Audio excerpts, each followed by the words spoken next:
Frères et sœurs, bonjour à tous. Aïe, aïe, aïe. Frères et sœurs, bonjour à tous. Est-ce que vous êtes heureux d'être là pour servir notre Dieu?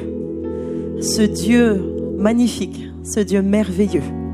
Alors dans 1 Chroniques 29, verset 11, il est dit: à toi Seigneur, la force, la puissance, l'honneur, la beauté et la grandeur. Tout est à toi, dans le ciel, sur la terre. Tu es le roi. Tu es au-dessus de tous les êtres. Est-ce que vous êtes d'accord avec ça?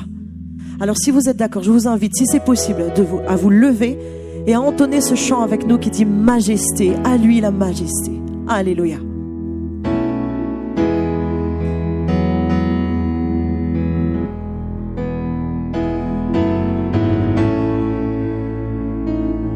Que nous puissions le chanter vraiment comme un cri d'adoration. Ce matin dans mon cœur, il y a de l'adoration pour notre Seigneur parce qu'il est majestueux.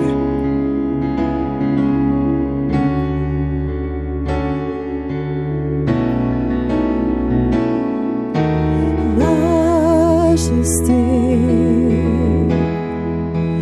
à lui la majesté,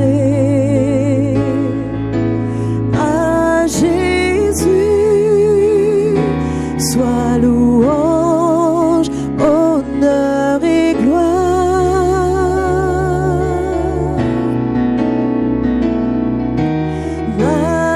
Majesté, suprême autorité,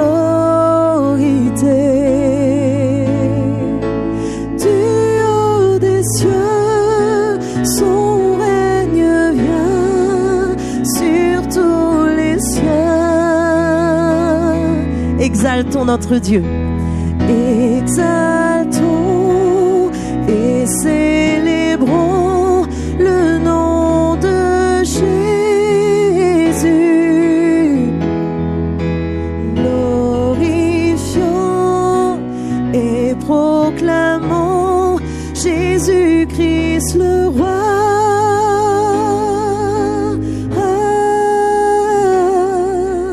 Majesté, à lui la majesté. À Jésus soit louange. À Jésus soit louange, honneur et gloire.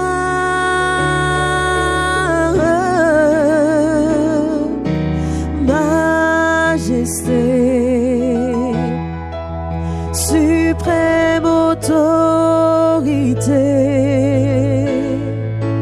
du haut des cieux, son règne vient sur tous les siens.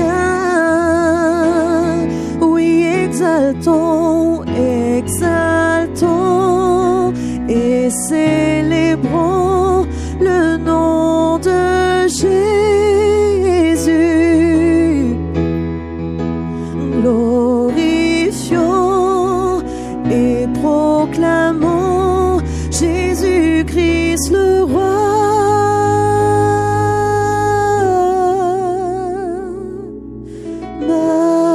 Majesté, à lui la majesté.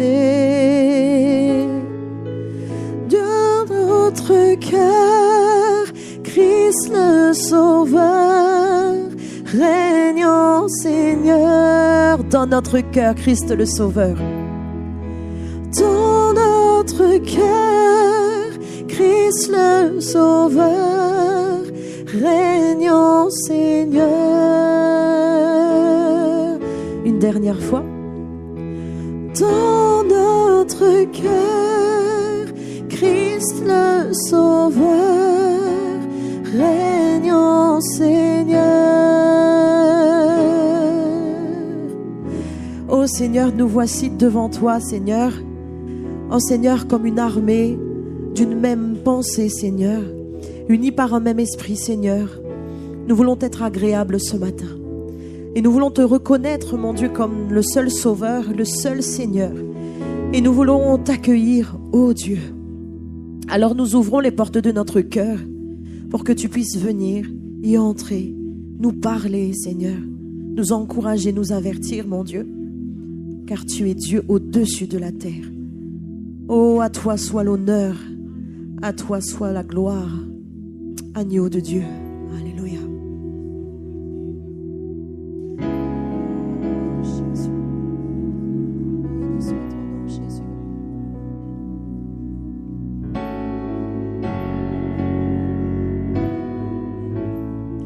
Avant de pouvoir élever nos voix vers notre Dieu, on aimerait chanter « À l'agneau de Dieu soit la gloire » parce que notre Jésus est élevé à la droite de Dieu. Alléluia.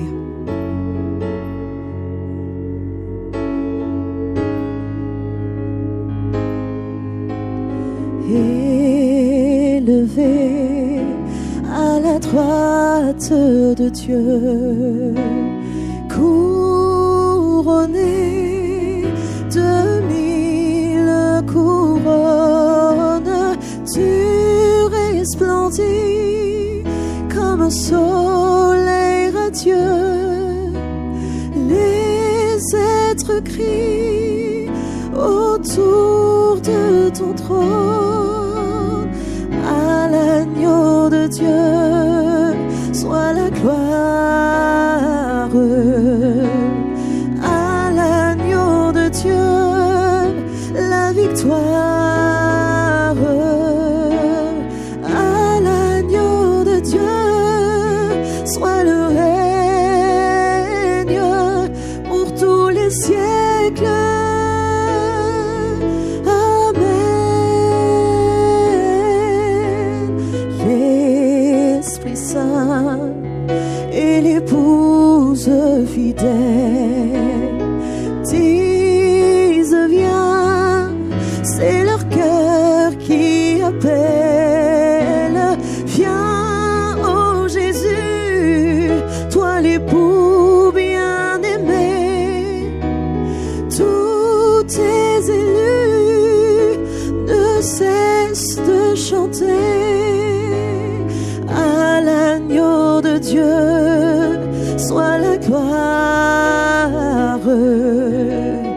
À l'agneau de Dieu la victoire.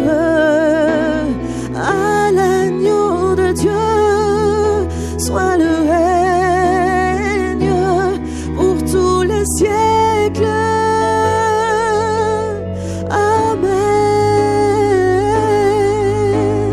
Tous les peuples et toutes les nations d'un seul cœur, avec des milliers d'anges, entendront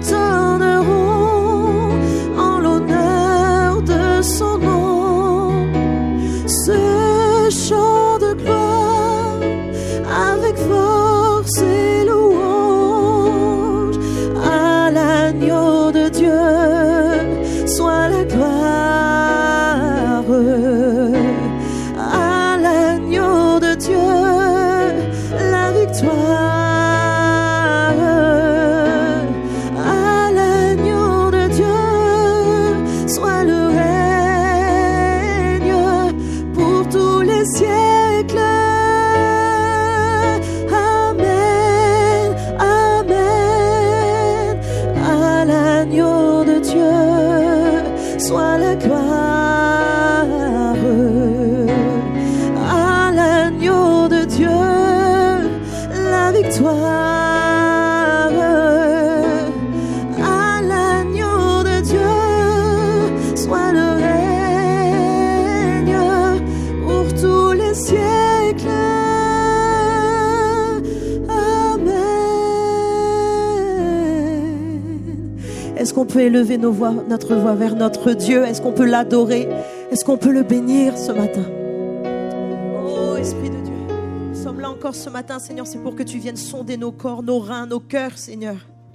Et que tu viennes enlever tout ce qui peut prendre la place, mon Dieu. Oh, Seigneur, afin que nous soyons pleinement remplis de toi seul et de ton esprit, Seigneur. Alors la prière de notre cœur ce matin, mon Dieu. Oh Seigneur, nous qui sommes le peuple de Dieu, qui formons le corps de Christ. Ah Seigneur, nous te demandons de venir par ton esprit balayer ces lieux, Seigneur. De venir encore par ton esprit, Seigneur, eh bien, oh Seigneur, nous éclairer, nous conduire, Jésus. Et nous voulons le chanter, Seigneur. Alléluia. Oh Seigneur Jésus. Sonde-moi, ô Dieu.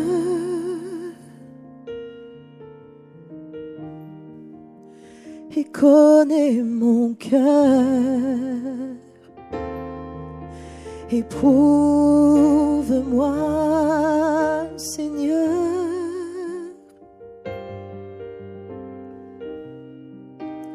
Et connais mes pensées. Comme une prière ce matin à notre Dieu. Oh Seigneur, avec tout notre cœur, sincèrement. Seigneur, oh, sonde-moi, ô Dieu,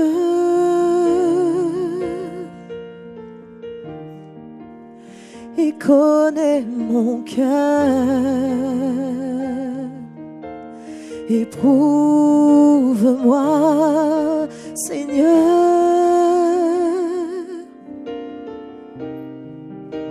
et connais mes pensées. Regarde si je suis loin de toi. Regarde si je suis sur une mauvaise voie. Regarde si je suis loin de toi et conduis-moi dans toutes tes voies pour l'éternité. Seigneur, nos cœurs sont ouverts et nos oreilles sont ouvertes, Seigneur. Oh Jésus, Jésus, viens nous sonder, Seigneur. Oh, nous allons reprendre ce chant. Sonde-moi, ô Dieu,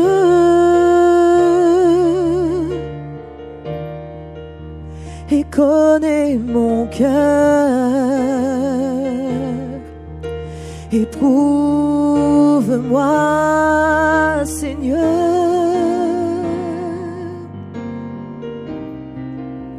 et connais mes pensées. Regarde si je suis loin de toi. Regarde si je suis sur une mauvaise voie. Regarde si je suis loin de toi et conduis-moi dans toutes tes voies. Oh, regarde si je suis loin de toi.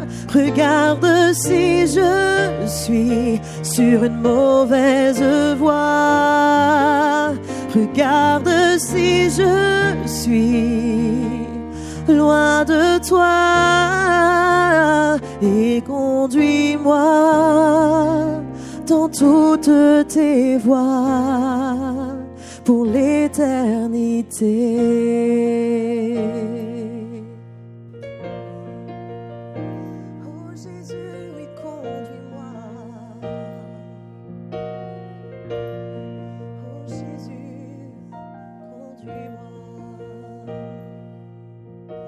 Ramène-moi, Seigneur. Oh Jésus. Oh, que les voix s'élèvent, vraiment, ne nous retenons pas, frères et sœurs, ce matin, notre Dieu nous attend. Alléluia, Jésus. Oh Jésus, Jésus. Oh Jésus, sais-tu que ce matin, si ton cœur est aussi rouge que le cramoisi, ce Jésus dont nous parlons ce matin peut rendre ton cœur plus blanc que neige. Il suffit juste de venir à lui tel que tu es, parce que la grâce est aussi pour toi ce matin. Alors viens à lui tel que tu es. Venons à lui tel que nous sommes. Alléluia.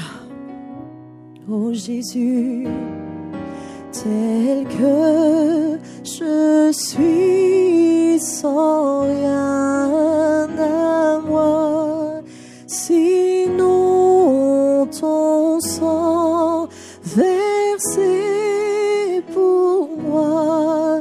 et ta voix qui m'appelle à toi, agneau de Dieu, je viens,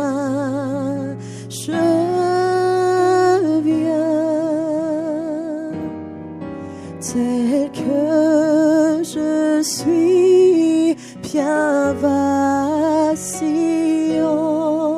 en proie au doute à chaque instant, au dehors, crainte, au dedans, agneau de Dieu, je viens,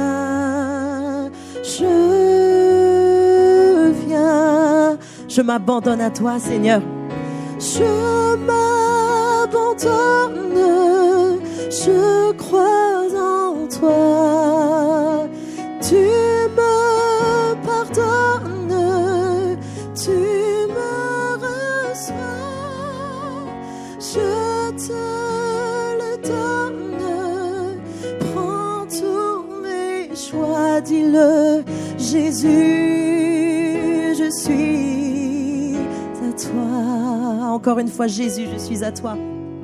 Jésus, je suis à toi.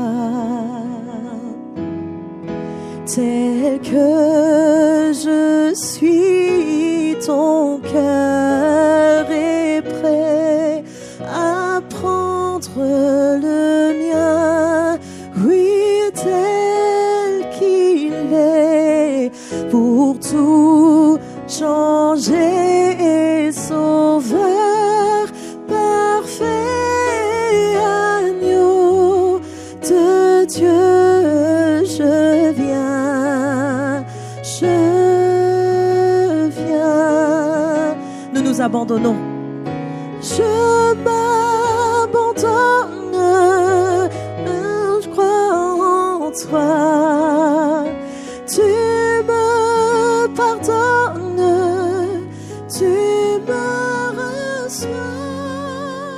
Je te le donne, prends tous mes choix. Jésus, je suis à toi, tel que je suis, ton grand amour. Tel que je suis, ton grand amour, à tout pardonner et sans retour. Je veux être à toi dès ce jour, agneau de Dieu. Je viens, je veux m'abandonner ce matin. Je m'abandonne, je crois en toi. Tu me pardonnes, oui, tu me reçois. Je te le donne, prends tous mes choix. Jésus, je suis à toi. Jésus, je suis à toi. Jésus, je suis à toi. Oh, que notre Seigneur soit loué, adoré encore ce matin.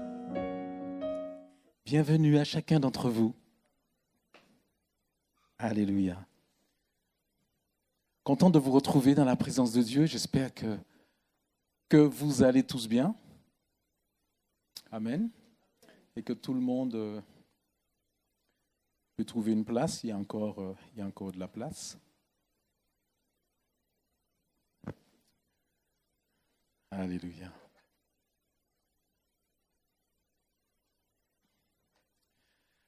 Nous sommes des gens bien élevés à Source Vive, pas vrai? Ouh là, il y en a qui sont ça. Là, je suis choqué, là. On est des gens bien élevés à Soussa-Vive. Oh, j'ai l'impression que vous êtes même plus très sûr de votre identité.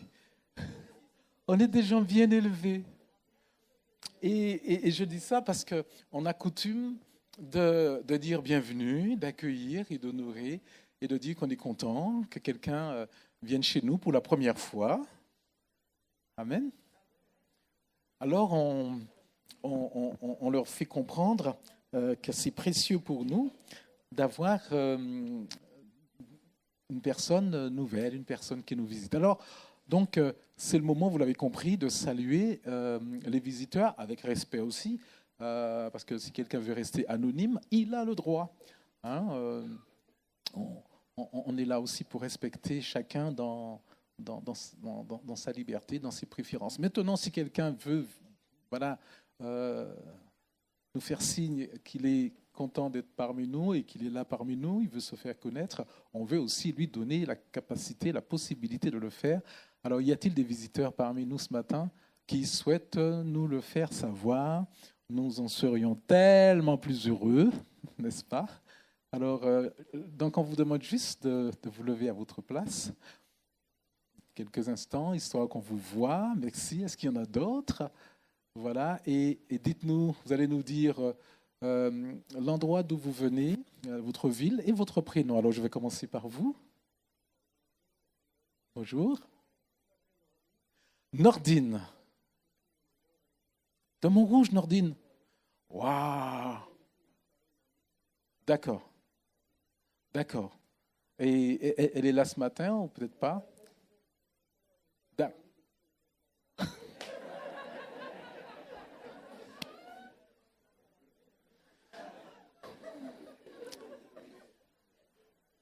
C'était pas le but qu'on sache pourquoi elle est...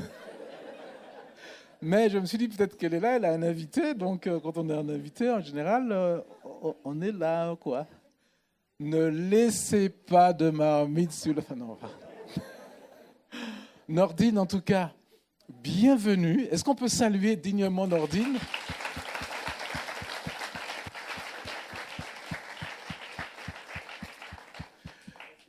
Et puis, vous direz à votre ami, mais pas de marmite sous le feu avant le culte, c'est pas bon. Merci, bienvenue Nordine. J'ai failli dire bienvenue marmite.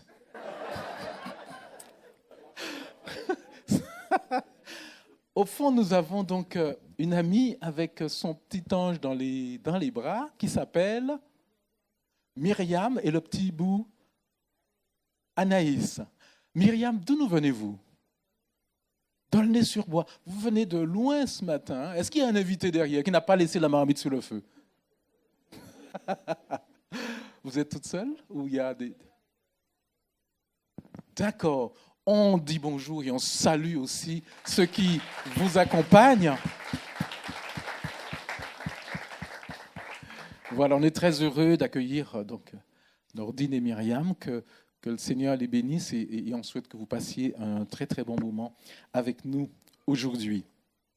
Je vais vous dire tout de suite qu'aujourd'hui c'est un jour spécial pour 7 d'entre vous qui prennent le baptême aujourd'hui. Cet après-midi.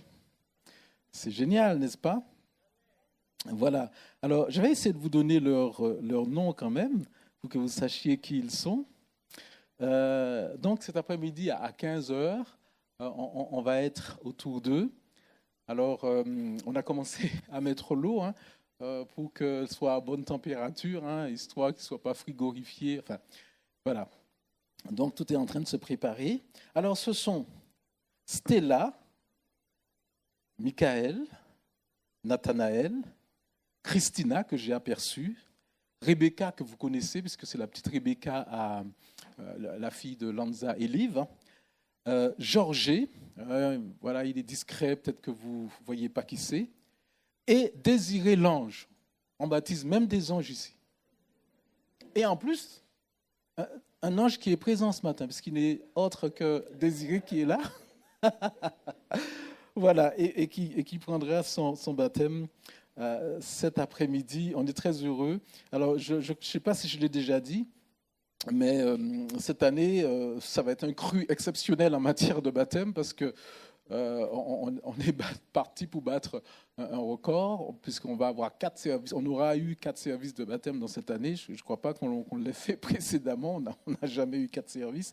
Donc, c'est une année exceptionnelle. On bénit le Seigneur pour toutes ces décisions, pour tous ces engagements, pour toutes ces personnes qui disent oui, en fait. Qui disent oui. Alors, ils ont, comme pour plusieurs qui sont passés avant eux, ils ont un privilège parce qu'ils seront baptisés par Jean-Baptiste.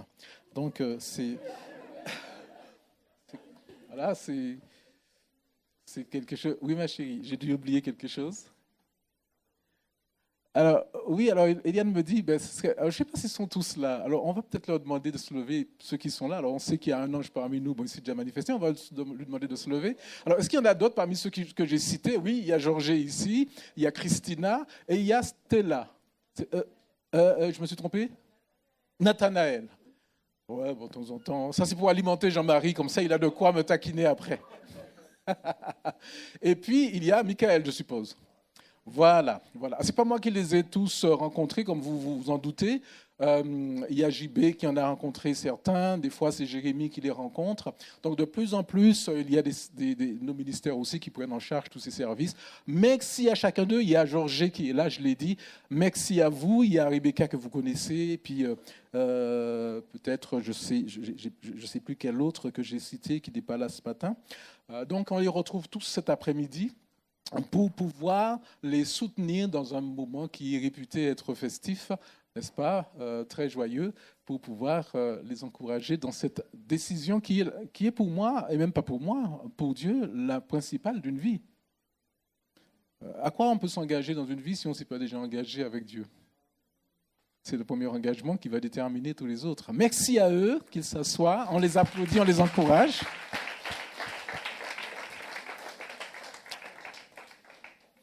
Vous savez qu'il y a aussi la conférence entre elles pour les femmes le 23 octobre. L'inscription se fait en ligne sur notre site avec un petit mot au passage à Eliane pour qu'elle sache combien on sera et gérer un petit peu l'effectif de la journée. Si vous le souhaitez, je parlais du baptême tout à l'heure. Je disais aussi qu'on prévoit un autre service le 28 novembre. Parce que tous ceux qui voulaient prendre le baptême dans cette session-là, on n'a pas pu les accueillir tous. À un moment donné, il fallait qu'on est monté à 6 et puis on est allé à 7. Voilà, parce que sinon, ça fait de longs moments et on ne veut pas dépasser 1h30, 1h45 grand maximum.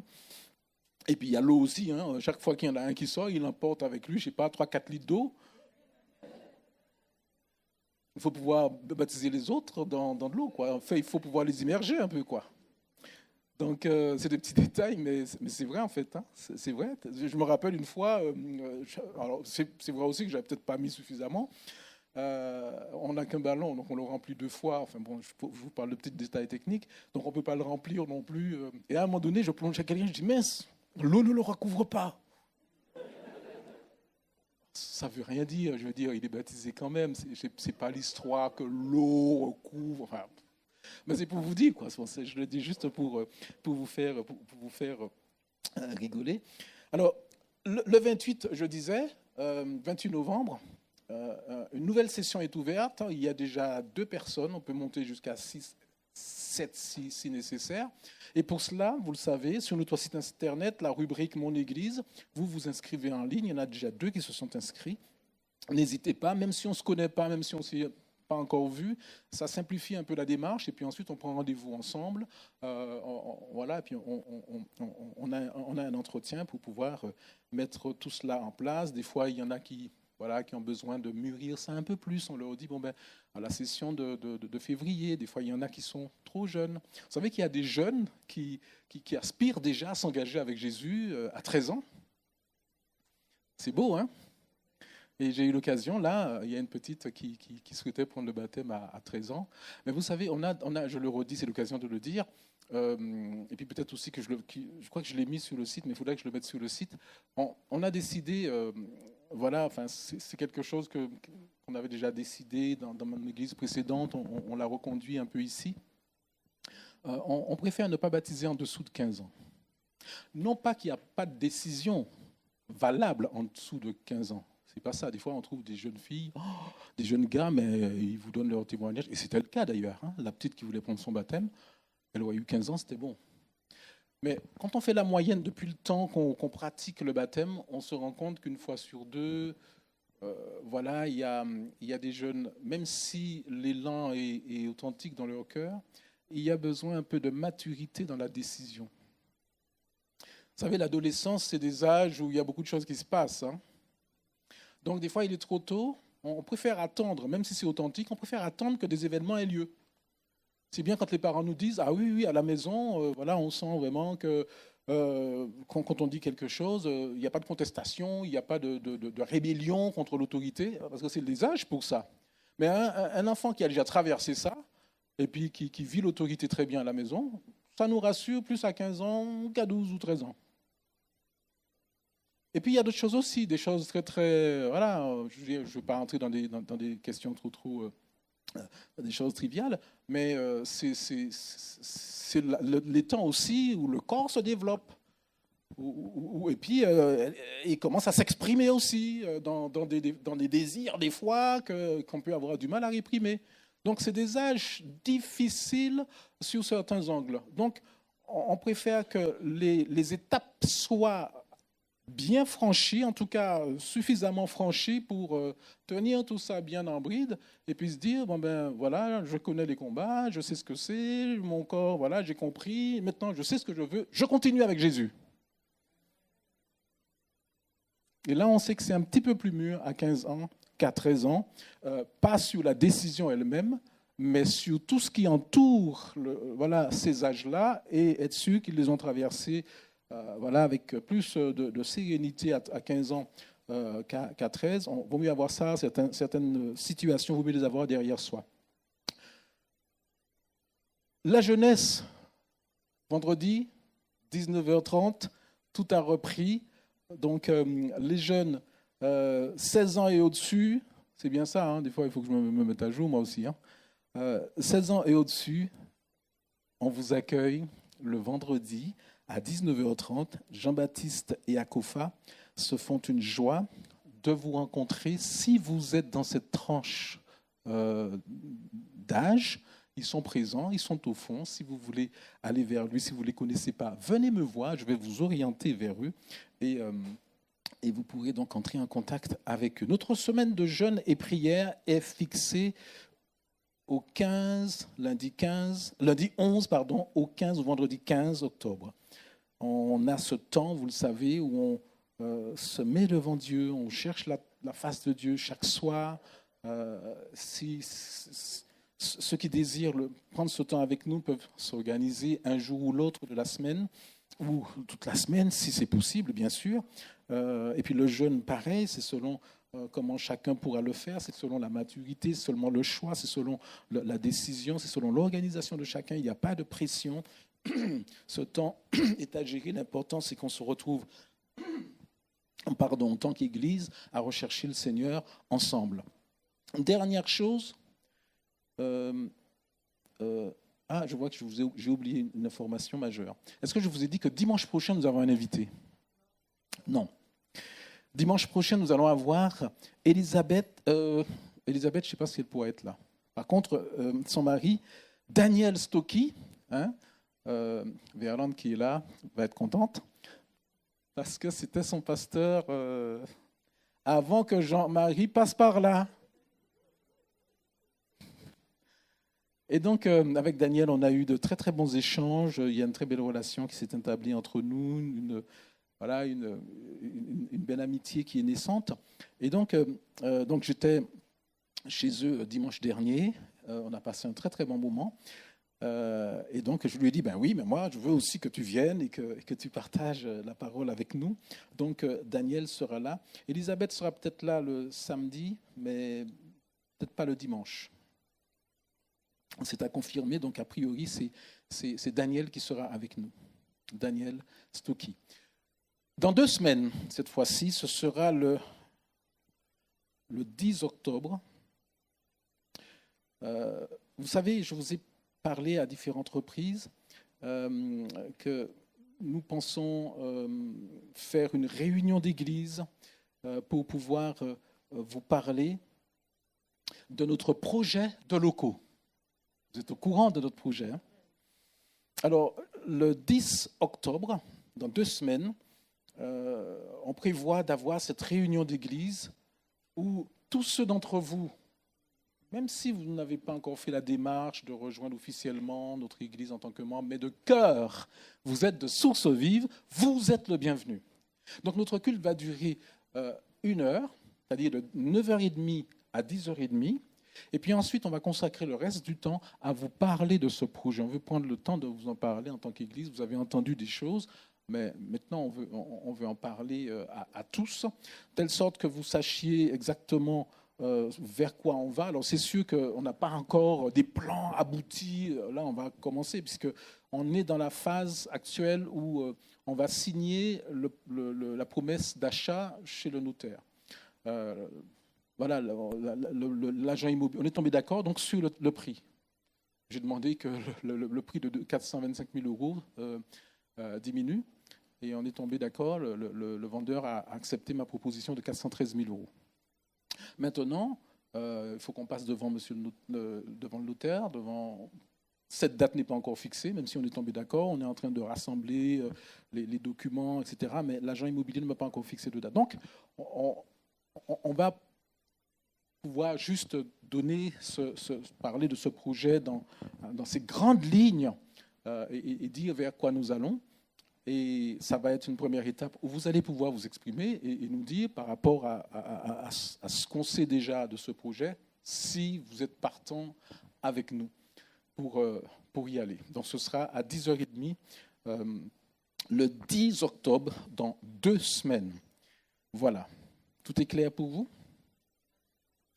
Alors donc prévoyez, alors s'il y en a qui à ce moment-là qui sont avec nous mais bon qui ne sont pas encore, il y aura une pleine liberté de nous quitter s'ils le désirent, bien sûr on respecte. Et puis tous ceux qui alors on a demandé aussi au culte du samedi de nous rejoindre le dimanche, puisque forcément sur ce temps-là on sera moins nombreux, puisque ça concerne, comme je l'ai dit, ceux qui sont vraiment investis dans ce projet, qui sont de source vive. Donc ils vont nous rejoindre le samedi. Je vais essayer de ne pas tout casser. Ils vont nous rejoindre le dimanche à 10h30 pour ce culte, cette réunion d'église autour de notre projet. Voilà, j'étais un petit peu long dans les annonces ce matin, une fois n'est pas coutume. Ça va, vous êtes toujours là ? Bon, on va pouvoir aborder un sujet qui me tient à cœur, qui nous tient à cœur aussi avec les leaders. Nous avons besoin surtout on a parlé de projets, de nouveaux locaux, etc. Donc on va entrer dans des dimensions un petit peu plus au-dessus de ce que nous vivons aujourd'hui. Et donc pour avancer, nous avons besoin de ce que Paul appelle l'unité de l'esprit par le lien de la paix. Nous avons besoin d'être ensemble. Nous avons besoin d'affermir nos liens. Amen. Pour avancer et que chacun comprenne dans quel esprit, mais aussi dans quelle position nous nous trouvons. Il y a des choses que je prêche qui peut-être vous heurtent, vous surprend, vous étonne. Il faut qu'on en parle. Je dis qu'il faut qu'on en parle. Non pas pour que vous fassiez ce que le pasteur a dit qu'il faut faire, un point c'est tout. Non, c'est pas du tout, c'est pas dans cet esprit-là, mais que vous compreniez comment on peut gérer nos petites divergences doctrinales. Parce qu'il y a une chose, une réalité qui est claire dans mon esprit et qui doit être claire dans le nôtre à tous, c'est qu'on n'a pas tous pris naissance à source vive. Même moi qui vous parle, je n'ai pas pris naissance ici. Plusieurs d'entre vous, la plupart j'ai envie de dire, vous arrivez d'une autre histoire évangélique, si j'ose dire, d'une autre histoire de vie chrétienne. Et le Seigneur nous unit ici dans des temps de louange, d'adoration, de recherche de sa face, de projet, de soins du peuple de Dieu. Et donc, tous ces bagages spirituels avec lesquels nous sommes arrivés, eh bien, à un moment donné, ça ne matche pas. Oui ou non? Ben oui. Il y a des choses, vous dites, oh, le pasteur, il a dit quoi là? Oh, ça, c'est pas biblique, ça. Oh, ça c'est pas comme ça qu'il faut voir ça. Alors, je voudrais donc commencer aujourd'hui une série concernant la doctrine biblique. Il y a deux dimensions, je crois, quand on parle de doctrine biblique. Il y a la doctrine fondamentale, je vais en parler juste après, c'est-à-dire le socle commun sur lequel nous nous trouvons et sur lequel nous sommes appelés à être d'accord. Sans ce socle, on ne peut même pas rester ensemble, même en milieu évangélique. Ce socle-là, je crois que nous l'avons tous. Et puis, il y a ce que je pourrais appeler les points non fondamentaux, les éléments, si j'ose dire, qui ne remettent pas en question notre salut. Amen. Des choses qui n'ont même pas besoin, on va voir pourquoi, que nous soyons d'accord dessus. Il y a une parole de Paul, hier soir quand on le lisait, quand on lit ce verset qu'on va lire vers la fin, humainement c'est contradictoire. Humainement, les conseils de la parole de Dieu nous paraissent contradictoires. Parce que Paul dit, si vous êtes de notre avis, Dieu va vous éclairer, mais marchons ensemble, en plein accord. Si on est de notre avis, on marche ensemble d'un plein accord. Ça, c'est pas possible, ça. Avec Dieu, c'est possible. On va parler de ce verset qui semble... on a le sentiment qu'il y a un contresens, mais il n'y a pas de contresens. Donc nous avons un socle commun. Un socle commun, par exemple, dans lequel on va trouver quoi? On va trouver le salut par la grâce, par le sacrifice de Jésus venu en chair. La divinité partagée par Dieu le Père, Dieu le Fils et Dieu le Saint-Esprit. L'unité spirituelle qu'il y a, Jésus, il est autant Dieu que Dieu le Père. Amen. On est d'accord sur ces choses-là. La repentance et la conversion. Le Saint-Esprit qui habite tout croyant qui se dit né de nouveau et enfant de Dieu. Baptisé, le Saint-Esprit habite en lui. L'espérance chrétienne de la vie éternelle. Le retour de Jésus en deux phases. Alors vous vous dites en deux phases, oh, je ne savais pas qu'il y avait deux phases. C'est pas grave, tu peux rester. Ben oui, même si on ne sait pas, mais on croit que il y a un retour de Jésus. Nous l'attendons, il viendra un jour. Amen, c'est ça qui compte. Si vous ne savez pas où se trouve, à quel endroit se trouve la grande tribulation et le millénium, c'est pas grave. Même moi, des fois, vous savez. Donc, l'Église, corps de Christ, auquel nous faisons tous partie. La sanctification. Dieu nous appelle, il nous déclare saints par la foi et il commence un processus de sanctification qui nous rend conformes à cette identité que nous avons en lui. Alors ça c'est des concepts, on se dit ah oui, enfin, on est saint mais on est en cours de sanctification. Ça c'est de la formation chrétienne tout ça. Même si tu n'as pas compris tout ça, là encore, c'est pas grave. Nous savons que nous sommes appelés à ressembler à Christ, à nous séparer du péché et marcher en nouveauté de vie. On est d'accord. La chair, le monde et le diable, qui sont les principaux ennemis du croyant, etc., le partage de la communion, de la Sainte Seine. Je ne les ai pas cités tous. Mais si on regarde bien, si on prend le temps de regarder, on voit que ce socle-là, il n'y a pas 150 000 points dedans. L'unité chrétienne évangélique s'établit sur quelques dizaines de points et encore sur lesquels nous sommes d'accord et sur lesquels le monde évangélique se retrouve. Et puis il y a ce que j'ai appelé des sujets de moindre importance, non fondamentaux. que nous rencontrons, sur lesquels nous pouvons rencontrer des divergences, et on en rencontre, le voile a fait couler de l'encre pendant de longues années.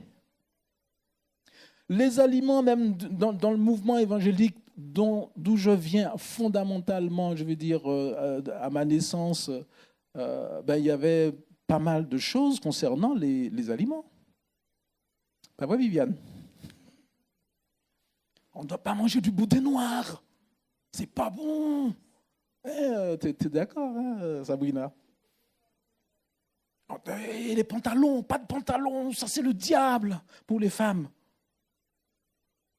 Heureusement qu'on a évolué un petit peu. Hein. Mais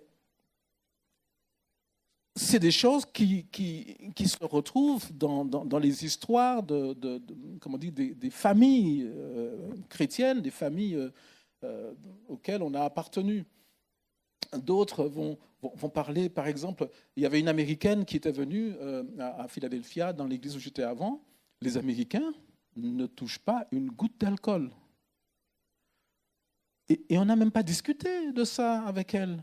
Et elle-même, elle n'a même pas discuté non plus en nous disant « Ouais, vous les Français, buveurs de vin, là... » Non, on a vécu dans la paix pendant plusieurs années. Amen. Ben oui, on pourrait parler d'autres choses encore. J'ai parlé des vêtements, mais il y a différentes choses. Il y a un point sur lequel on aura l'occasion de parler, c'est les limites où on place comment dire, le fil rouge, la limite concernant le ministère des femmes dans l'Église. Ça, c'est un domaine, voilà, il y en a qui le placent là, d'autres qui disent c'est là, et puis d'autres qui disent, mais non, pas du tout, c'est là. Oui, parce que Paul a dit, les femmes se taisent, point, terminé. Donc mes sœurs, vous n'avez pas le droit de prier. Vous voyez, donc, il peut y avoir différentes... On peut sur une même chose. Voilà. Nous sommes donc sur ces points non fondamentaux, mais que nous respectons néanmoins, parce que chacun a une conviction qui est sa façon aussi d'honorer et de plaire à Dieu. On va y revenir tout à l'heure. Mais nous sommes néanmoins d'accord aussi que personne ne perdra son salut s'il ne met pas un voile sur sa tête ou s'il en met un. Personne ne perdra son salut s'il a bu quelques gorgées de vin. Vous êtes en France, vous avez dû dire amen quand même. Bon. Pourquoi? La Bible dit, celui qui croit au Fils a la vie éternelle.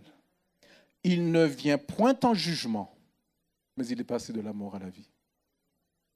Donc il y a des choses qui n'entrent pas dans le champ du salut. Et c'est ce que nous allons voir ce matin. C'est pourquoi j'ai intitulé ma prédication ainsi. Nos petites différences doctrinales remettent-elles en cause notre salut? Alors on va voir donc toutes ces choses qui constituent notre Église, qui constituent en fait le miracle de la diversité de l'Église et qui doit se vivre dans l'amour, dans le respect de chacun, sinon ça explose. Amen. Et on ne veut pas que ça explose. D'autre part, personne ne détient la vérité absolue. Je vous parlerai de la position qui est la mienne, mais je suis comme vous, je suis, l'héritier d'un ensemble de bagages avec lesquels j'ai appris à connaître le Seigneur et qu'on a déversé en moi. Comme ce qui a été déversé en vous.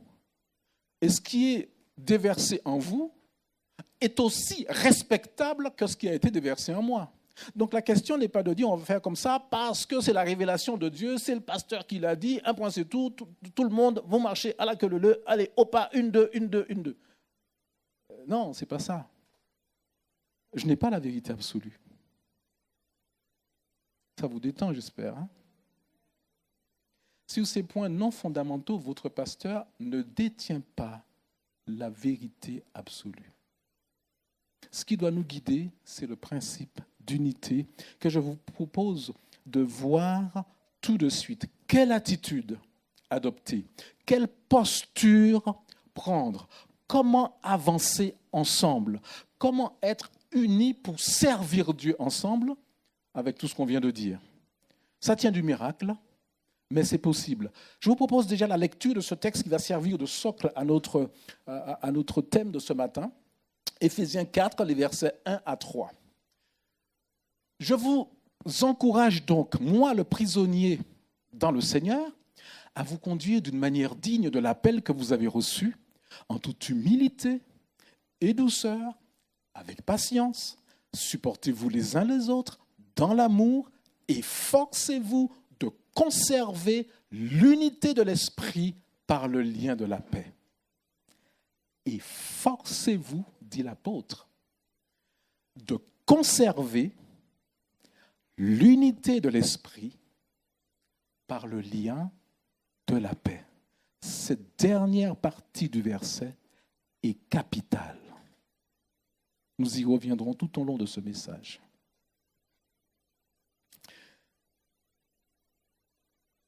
C'est ça qui est le plus important.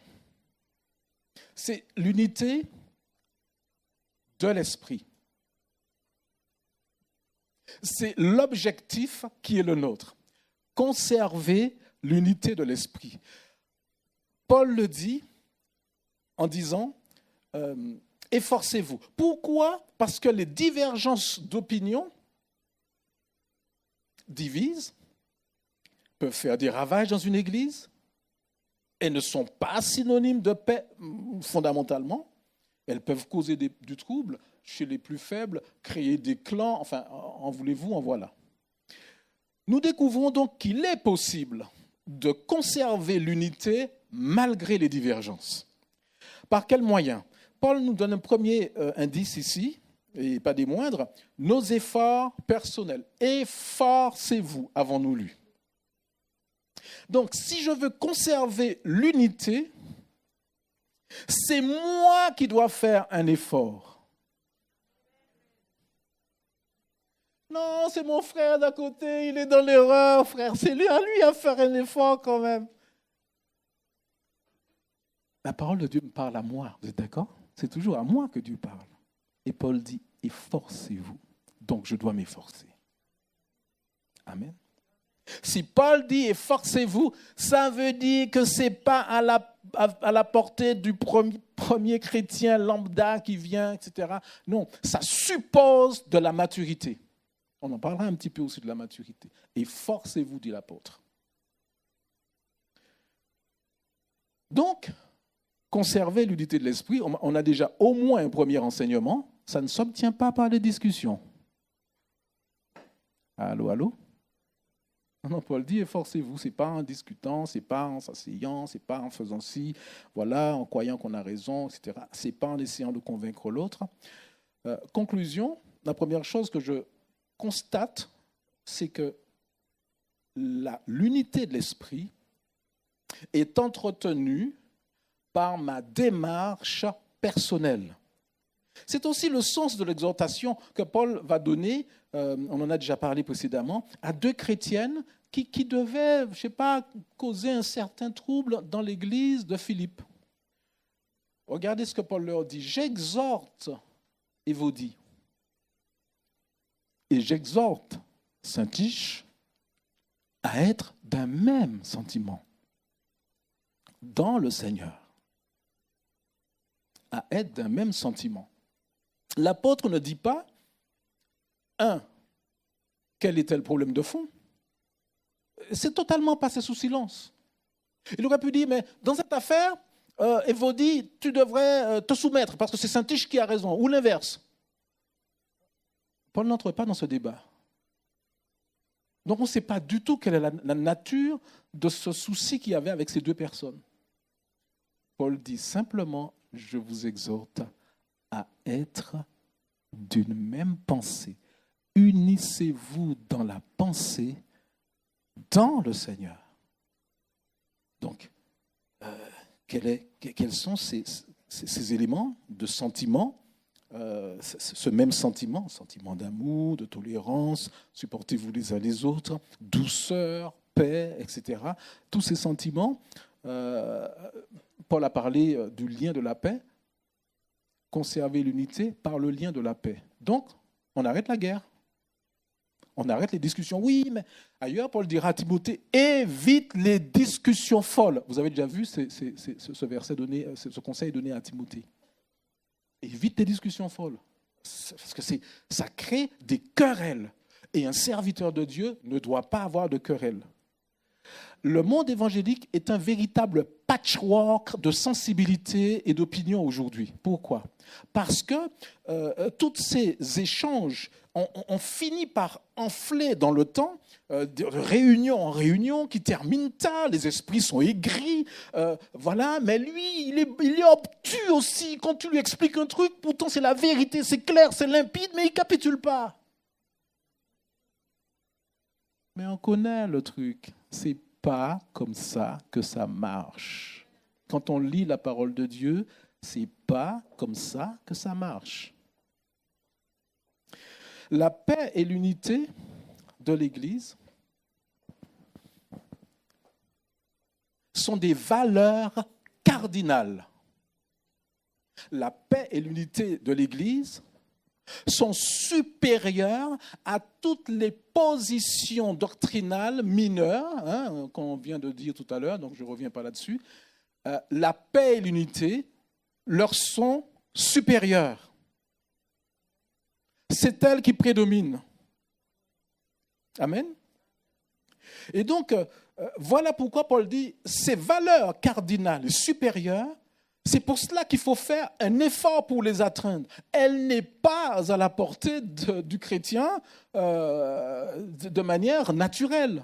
Il doit y tendre. Donc l'effort va me coûter.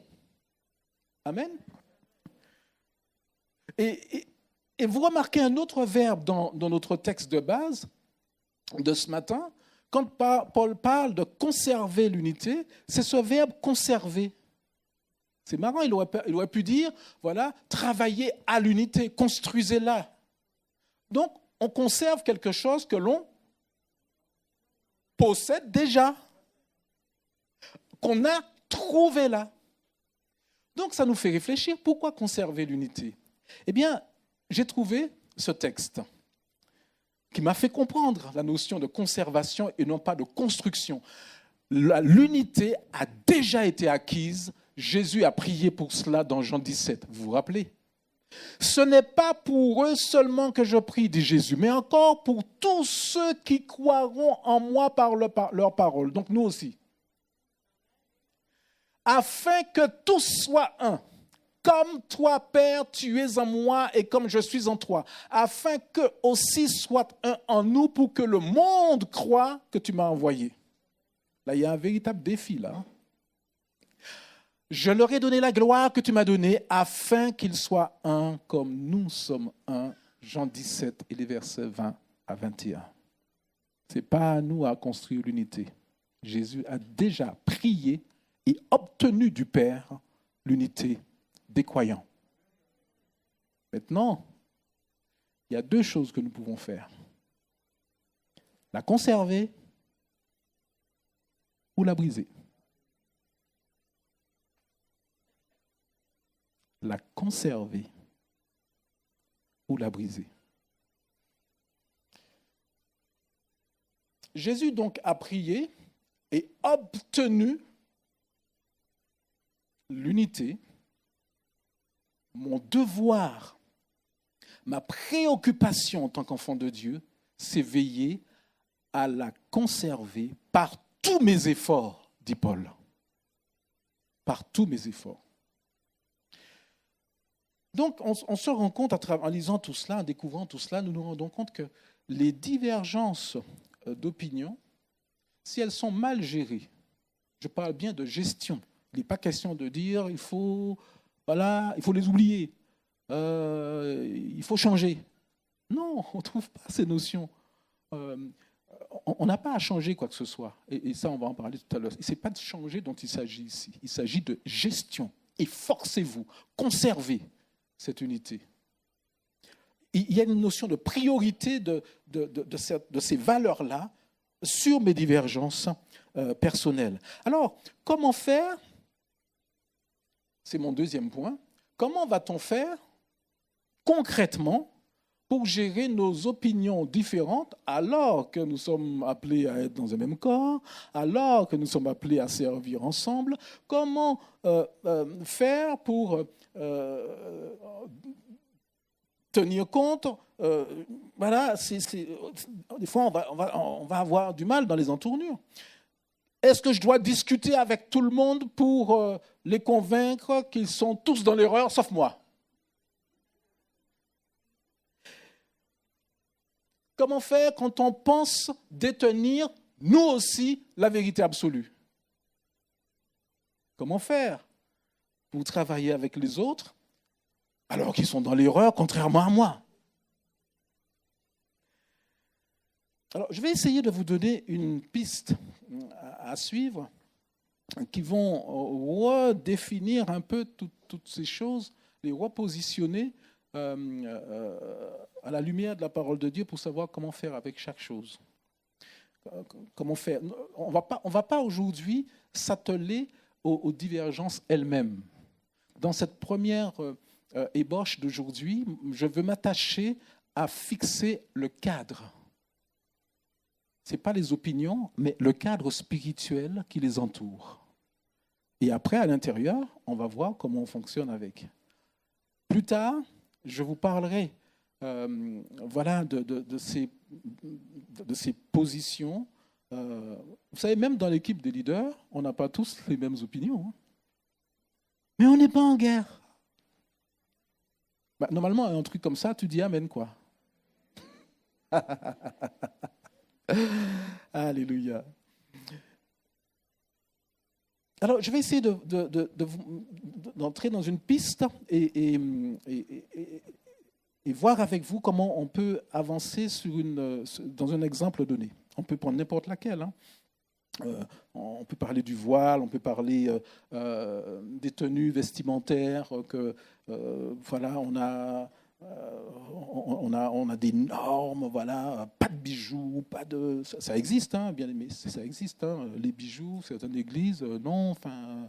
Paul a dit que les femmes vêtues d'une manière décente ne se parent ni de tresses. Toi là, avec tes tresses, ni d'or. Hey, ma femme. Alors, je dis ça avec ironie. Non pas qu'il n'y a pas de mépris, on prend tout cela, même ce que je pense, je le dis avec ironie aussi. Voilà, par exemple, concernant l'alcool, par exemple, mais si ça se trouve, je me trompe. Si ça se trouve, je me trompe dans la position que j'ai par rapport à l'alcool ou même le voile, enfin, si ça se trouve, c'est moi. Parce qu'il y a une vérité, il n'y en a pas 150. C'est pas sûr que ce soit moi qui la détienne.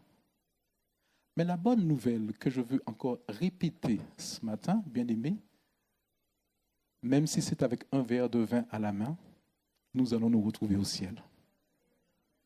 Dieu me fera grâce par rapport à mon incompréhension, par rapport au voile, par rapport au boudin noir, parce que pareil, enfin... Vous savez, les apôtres dans Romains 15, il y a eu un souci avec avec les païens et les juifs. Les juifs, ils n'avaient jamais l'habitude de manger du sang ou des animaux étouffés. Et les païens arrivent sans aucun arrière-plan, comment dire, judaïque, sous les pratiques judaïques, et ça mange n'importe quelle viande, et puis le sang, allons-y. Alors, les juifs devenus chrétiens sont scandalisés. Alors, les juifs récemment convertis, bien pensants, on dit les païens doivent respecter les dispositions mosaïques, un point c'est tout. Les apôtres, on dit on va se réunir pour examiner tranquillement cette affaire. Et alors, Jacques, ce qui est bien, c'est que chacun prend la parole dans un respect et dans un silence extraordinaire. Il y a une assemblée, il n'y a personne, il n'y a pas de désordre. Et Jacques va conclure avec une disposition qui peut paraître surprenante. Jacques va dire, moi je suis d'avis, c'est ce que je ressens dans mon cœur, à ce qu'on n'impose rien d'autre aux païens. Voilà, on leur demandera juste de s'abstenir des animaux étouffés, de la débauche et du sang. Bon, la débauche, on est d'accord. Mais pourquoi tu leur prescris de ne pas manger des animaux étouffés et de ne pas... Le royaume de Dieu ne consiste pas dans le manger et le boire. Ce n'est pas ce qui entre dans la bouche de l'homme qui souille l'homme, c'est ce qui sort de sa bouche. Enfin, Jacques, il y a des dispositions que l'on peut prendre dans une église par amour pour les autres. On n'est pas guidé que par des questions doctrinales, c'est-à-dire j'ai raison, tu as tort. Vous me suivez ? Dans Romains 14, on trouve aussi le principe d'amour. Pour un aliment, ne blesse pas ton frère. Les Juifs sont scandalisés parce qu'on mange du boudin noir, enfin du sang. Eh ben on va arrêter de manger du boudin noir, on va pas mourir. Hein. Par exemple, allez voir Sabrina si vous voulez arrêter avec le...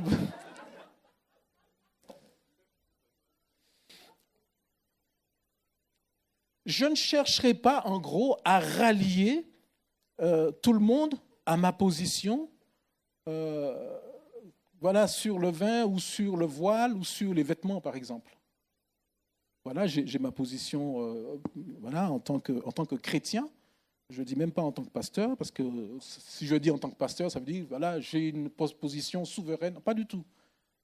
Je suis avant tout un chrétien. J'ai été formé avant tout à être un chrétien. Donc j'ai une position de chrétien dans laquelle je suis peut-être dans l'erreur. Donc je ne vais pas chercher à vous rallier à ma position pour deux raisons. La première raison, je crois, c'est que, encore une fois, je ne pense pas détenir la vérité. La deuxième, c'est que ce n'est pas un sujet fondamental. Aucun pantalon, aucun bijou n'a jamais envoyé personne en enfer.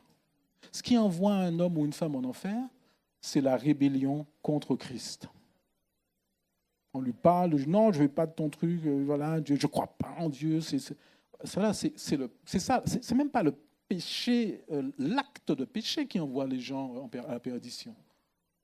C'est l'acte de rébellion de cœur vis-à-vis de Dieu. C'est tout.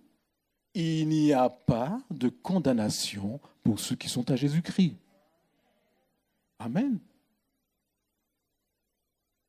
Aucune chose, rien, dit Paul, ne pourra me séparer de l'amour de Christ. Ni un bout de tissu sur la tête, ni un verre de vin, ou 100 verres de vin, ou aucun vêtement, ou aucun aliment. Rien de tout cela ne peut me séparer de l'amour de Christ. Même si, et on va y venir tout à l'heure, je vais manifester du respect pour celui qui pratique l'une ou l'autre de ces choses. Par conséquent, si mon salut n'est pas en péril, nous pouvons rester unis en Christ, parce que de toute façon, on sera là-haut ensemble. Donc autant commencer à être un petit peu ensemble ici, vous ne croyez pas ? Ben oui. Sans que nous ayons besoin de nous convaincre l'un l'autre. On n'a pas besoin de se convaincre de quoi que ce soit. On va au ciel, qu'est-ce qu'on veut d'autre ? Enfin, après, on est dans le luxe, là, après.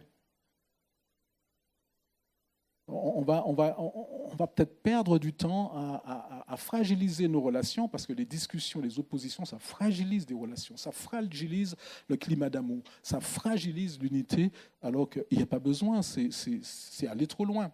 Donc, je vais respecter les convictions de mon frère. Amen.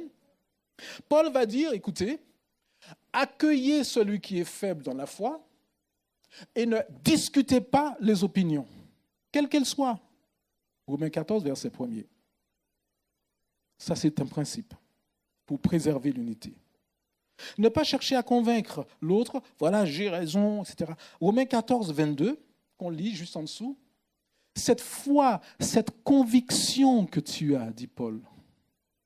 Et j'aime bien le mot foi, parce que c'est plus fort que conviction. La foi, c'est une foi en Dieu.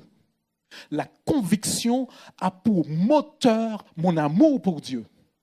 Donc Paul enlève le mot conviction et il met le mot foi. Donc on a le sentiment qu'on parle de la foi en Dieu, avec un grand F. Et Paul dit, cette foi que tu as, garde-la pour toi. Ah, pourtant c'est la foi. Eh bien oui, c'est bel et bien une foi en Dieu. C'est bel et bien une expression d'amour tournée vers Dieu, mais garde-le pour toi. En gros, ne fait pas des petites réunions en disant ouais, on raconte ce qu'on veut, mais moi, enfin frère, voilà, ma soeur, viens avec nous, on va prier. Voilà ce que je pense. J'ai une révélation. Non.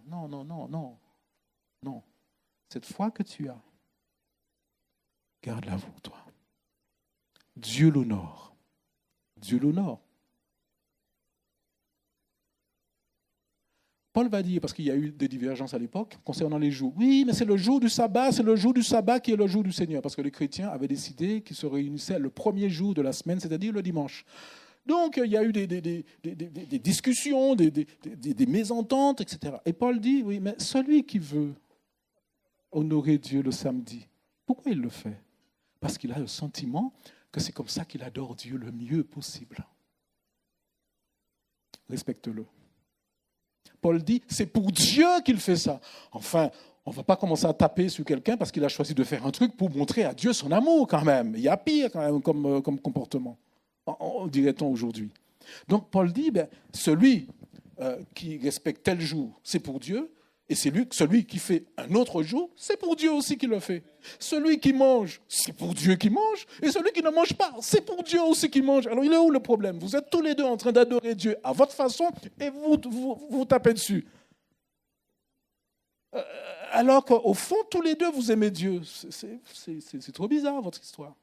Et c'est vrai qu'on n'est pas cohérent. On n'est pas cohérent. Dieu, lui, qu'est-ce qu'il entend dans tout cela? Il entend juste l'amour de ton cœur. Amen. Dieu, il est honoré. Il dit, oh, voilà, et ce jour-là, il le met à part pour moi. Dieu est honoré. Oh, telle personne a choisi de se priver de tel type d'aliments. C'est sa façon à lui de m'honorer. Dieu, il est content. Oui ou non? Le Seigneur, il est content. Je lui exprime mon amour d'une manière à travers laquelle je me prive de quelque chose. Dieu, il est honoré, oui ou non? Quelle que soit la position que vous allez prendre sur quelque chose, Dieu, c'est lui qui est le moteur de cette décision que vous avez prise. Voilà pourquoi Paul dit aussi, toujours dans ce même chapitre de Romains 14, dont je vous recommande la lecture, Paul dira, mais qui es-tu, toi qui juges? C'est l'affaire de son maître. Et même quand il tomberait, parce qu'il avait une position, mais c'est l'affaire de son maître. Il va quand même loin dans cette parole. C'est l'affaire de son maître. Donc le risque dans les débats, c'est de blesser, comme je l'ai dit tout à l'heure, celui qui a une pleine conviction, comme dit Paul, heureux celui qui ne se condamne pas lui-même dans ce qu'il approuve. Donc on a besoin d'avoir une pleine conviction, Romains 14, verset 5, je n'ai pas mis tous les versets, que chacun ait en son esprit une pleine conviction. Donc, je peux parler de quelque chose et avoir, un élan quand j'en parle, non pas parce que je cherche à convaincre quelqu'un que j'ai raison, mais parce que chaque position qu'on a, c'est pleinement notre cœur qui parle. Et c'est normal. Et c'est normal. Donc, avoir une conviction en disant quelque chose, ce n'est pas contre-indiqué, puisqu'on a besoin de conviction pour fonctionner. L'autre enseignement que l'on trouve, donc on a parlé de respecter les convictions de son frère. L'autre enseignement que l'on trouve, c'est l'humilité. Rester humble dans mes convictions. Les problèmes commencent quand on croit détenir la vérité et que l'autre est dans l'erreur. N'est-ce pas? Parce que chacun, dans l'histoire, l'histoire est tristement là comme témoin pour nous dire un peu les affres de ces comportements, pour nous rappeler un peu les dérives et les choses tristes que tout cela a apporté. Dans l'histoire, on a vu des personnes rester campées sur leur position, convaincues qu'il perdrait son âme s'il restait une minute de plus au milieu de ces chrétiens déchus de la parole parce qu'ils sont partis sur telle affirmation. Il y a eu trop d'excès, enfin on est allé trop loin. On est allé trop loin. Et voici le texte dont je vous parlais tout à l'heure, qui est un texte aussi qui est pour moi un texte cadre. Nous tous qui sommes mûrs, parce que c'est de ça qu'il s'agit. Et le Seigneur nous appelle à mûrir dans nos divergences afin de les gérer, non pas pour les changer encore une fois, afin de les gérer avec sagesse. Nous tous qui sommes mûrs, adoptons cette attitude. Et si vous êtes d'un autre avis sur un point, Dieu vous éclairera aussi là-dessus. Remarquez que Paul ne dit pas « si vous êtes d'un autre avis que le mien, sachez que je suis apôtre du Seigneur, n'est-ce pas ? Et il faut vous aligner, sinon c'est de la rébellion, ou on va s'asseoir pour discuter. » Non, c'est le Saint-Esprit qui a ce rôle de convaincre. C'est lui qui doit nous convaincre, ce n'est pas moi. Personne n'a quelque chose pour convaincre l'autre. Si le Saint-Esprit est en nous, s'il convainc de justice, de péché, de justice et de jugement le non-croyant, il devrait pouvoir s'en sortir avec les croyants, vous ne croyez pas ? Il doit pouvoir nous convaincre et nous amener s'il y a quelque chose à changer, s'il y avait quelque chose à changer. Et la plupart du temps, je vous dis, Dieu n'est pas choqué par nos divergences et nous pouvons travailler ensemble avec. Donc, quoi qu'il en soit, c'est le Saint-Esprit qui est souverain en termes de vérité. Amen. Seulement, et c'est là où il y a quelque chose pour moi qui est surhumain et qui est divin, qui est surnaturel. Seulement, alors on est dans Philippiens 3,15, là où nous en sommes, marchons dans la même direction et vivons en plein accord.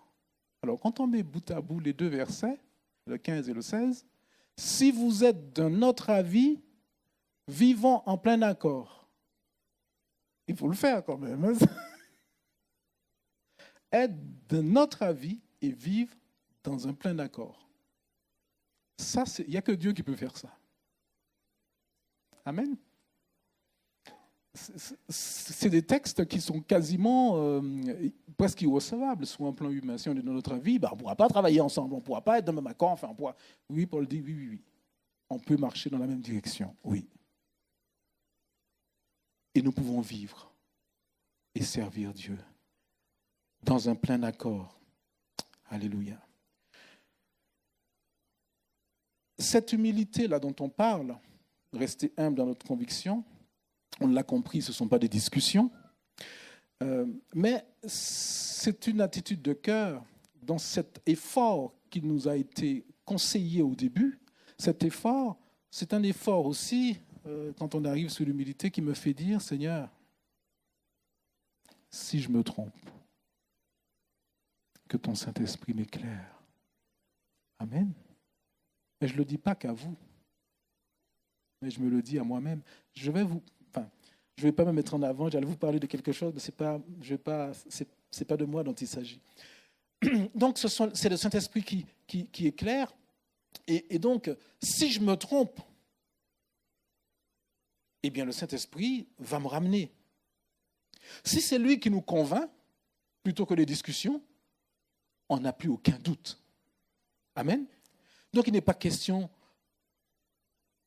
pas seulement d'éviter les discussions, mieux que cela, il n'est pas question non plus de se séparer. Il n'est pas question de se séparer. À aucun moment, on ne trouve ce conseil dans la Bible. Voilà pourquoi ce texte nous paraît, il est très spécial. Paul dit, vivons en plein accord, marchons dans la même direction. Il n'est jamais question de se séparer. Toutefois, il y a un événement, je dis bien un événement, ce n'est pas un enseignement. Il faut faire la différence entre les deux. Nous avons dans Actes des Apôtres un récit, et j'aime bien cette transparence et cette vérité de la parole de Dieu qui nous donne des exemples, et des exemples dans l'échec même de certaines personnes. Paul et Barnabas, dans l'église d'Antioche, dans Acte 13, il avait été dit par le Saint-Esprit, dans un don spirituel certainement, mettez-moi à part Paul et Barnabas pour l'œuvre à laquelle je les ai appelés. Et puis à un moment donné, il y a eu un désaccord. Ça arrive, de temps en temps, dans les églises. Pas ici. Jamais on a eu de désaccord. il y a un certain Jean-Marc. C'est un jeune qui avait l'habitude de partir avec eux dans leur voyage missionnaire, avec Paul et Barnabas. Et donc, on ne sait pas ce qui s'est passé. Paul dit à Barnabas, on ne va pas reprendre Jean-Marc avec nous. Jean surnommé Marc, c'est ce qui a donné Jean-Marc. Barnabas dit, comment ça, mais si, enfin, il faut l'emmener avec nous. Paul insiste. Mais oui, mais non, mais si, mais oui, mais non, mais pourtant. Luc nous dit que le dissentiment fut tellement fort que c'est carrément Paul et Barnabas qui se sont séparés. Les deux compagnons d'œuvre que le Saint-Esprit avait mis ensemble se séparent.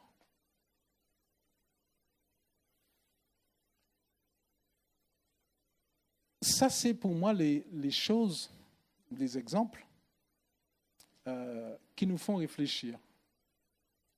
Parce que Paul et Barnabas, tous grands serviteurs de Dieu qui sont, ce sont des hommes. Et là, en regardant ce qui s'est passé avec eux, on se rend compte que les divergences, les dissensions mènent toujours aux mêmes choses, humainement parlant. Ça les a amenés à se séparer. Et de voir ce qui s'est passé, ça me fait au contraire me tenir encore davantage sur mes gardes. Aucun d'eux n'a cédé. Leur histoire là, ce n'est pas un enseignement. Oui, c'est un enseignement quand on va au-delà de ce qui s'est passé. Mais je veux dire que le fait qu'ils n'étaient pas d'accord et qu'ils se soient séparés, on se rend compte qu'ils sont humains. On se rend compte que voilà, il y a quelque chose qui ne s'est pas déclenché en eux. Il n'y a pas eu toutes ces choses dont on a parlé là qui s'est déclenché. Ils ont laissé parler à ce moment-là leur nature humaine. Je ne crois pas que Dieu les avait mis ensemble dans Acte 13 pour que ça finisse comme ça. Qui plus est, le Jean-Marc dont il était question, qui a été au cœur de cette dissension, de cette séparation, j'ai envie de dire, heureusement, sans prendre de parti pris pour Barnabas ou pour Paul dans cette séparation, mais je me dis, mais Seigneur, heureusement que Jean-Marc a continué de bénéficier d'un tuteur en la personne de Barnabas qui l'a défendu. Parce que vous savez ce que ça a donné? L'évangile de Marc. Matthieu, Marc. C'est de ce Marc dont il s'agit. Il était jeune à l'époque. Il n'a peut-être pas tout bien fait, lui non plus. Il les a abandonnés en cours de route. Barnabas a dit non, je veux continuer à m'occuper de Jean-Marc. Jean-Marc a eu besoin donc d'un tuteur pour l'aider à grandir dans le Seigneur, grandir pour nous laisser un évangile. Amen. Alléluia. Donc, ce que je veux dire par là, c'est que même dans cette faiblesse humaine qui a amené cette séparation, qui n'était pas nécessaire, enfin, voilà, je n'ai pas de jugement à porter, mais on se rend compte que l'œuvre de Dieu s'est faite. Dieu est passé par-dessus les divergences, par-dessus les dissensions, par-dessus les petites tensions. L'œuvre de Dieu se poursuit malgré tout. Alors, quel besoin avons-nous de nous affronter? Ça n'a pas de sens. Amen. Alléluia. Donc, on peut conclure avec juste cette pensée de Paul. Servir ensemble est possible en vertu de ce texte, de ce verset 16. Au point où nous sommes parvenus, dira une autre version, seulement là où nous en sommes, marchons dans la même direction et vivons en plein accord. Si quelqu'un est d'accord, qu'il dise Amen. Alléluia. Nous allons avoir d'autres prédications, d'autres moments autour de ce même genre de sujet qui touche à la doctrine. parce que nous voulons avancer ensemble d'un même pas, dans la même direction, et que personne ne se sente ni lésé, ni méprisé dans ce qu'il croit, ou qu'il ne se sente pas non plus rejeté parce que, par exemple, on aura suivi telle direction et pas telle autre. Il n'y a pas de danger. Le Saint-Esprit est là. Nous avançons ensemble et nous servons Dieu et construisons de belles choses ensemble, malgré tout. Amen. Alléluia.